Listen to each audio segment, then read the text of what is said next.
This guy is about to die, and he didn't really do anything wrong. His name is Randall, and he's 27 when this story starts, living in Dallas, Texas. Randall has a problem. He's out of gas. One day in 1976, he's on his way home from work when his car runs out of fuel. He takes a plastic jug from his car and walks to the nearest gas station. But the attendant tells him he can't put gas in a plastic jug. Now Randall has no way to get home, so he starts walking again. That's when a teenager, David Ray, pulls up. David is 16, running away from home and driving a stolen car. He doesn't tell Randall any of this and offers him a ride. Randall accepts. David helps him get gas, and they spend the rest of the day together, enjoying each other's company. They drive around Dallas, drink beer, get high, and eventually go see a drive-in movie. By night, Randall decides to call it a night and has David drop him off at his motel. Since David has nowhere to go, he asks to crash with Randall, but Randall refuses. David leaves and drives off, apparently drunk or stoned, without turning on his headlights. He gets pulled over, and when the officer approaches, David, fearing he'll be caught for the stolen car and money, grabs a pistol and shoots the officer 5 times, killing him. Another officer arrives, shoots at David, but he flees and ultimately escapes back to his hometown, Veeder. Meanwhile, Dallas police investigate the murder. David starts bragging to friends about killing an officer.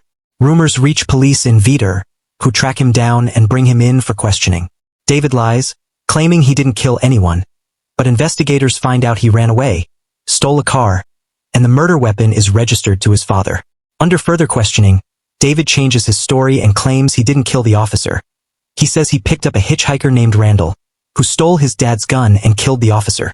David agrees to cooperate with prosecutors and testify against Randall in exchange for dropping all charges against him. Police bring Randall in, and he insists he hasn't killed anyone. They put him in a police lineup with a witness who actually points to a random person, not Randall. However, an officer pressures her to identify Randall and offers to drop some charges against her daughter if she complies. She agrees and Randall is arrested. Here's his mugshot. Randall goes to trial and David Ray testifies against him. In 1977, Randall is found guilty and sentenced to death by lethal injection. He's on death row, waiting to be executed, for a crime he didn't commit. 8 years pass, and it's 1985. Randall is still on death row when Errol, a documentary filmmaker, comes to Dallas to shoot a documentary about a notorious psychiatrist who often testifies for the prosecution. Randall tells Errol the whole story, how he ran out of gas, got a ride from David Ray, hung out with him, and later was falsely accused of murder. Errol becomes fascinated and decides to make a documentary about Randall instead. Errol conducts extensive research, uncovering police and prosecutorial misconduct and hidden evidence. He tracks down David Ray in prison, where he's on death row for a completely unrelated kidnapping and murder. After multiple interviews, David confesses that Randall didn't actually kill anyone. Errol releases the documentary in 1988, titled The Thin Blue Line. It gains massive attention, sparking public outrage that Randall was wrongfully convicted. The outcry persuades a judge to grant Randall a new hearing. Ultimately, his conviction is overturned, and in 1989, Randall is finally released from prison. Please follow my channel for more videos.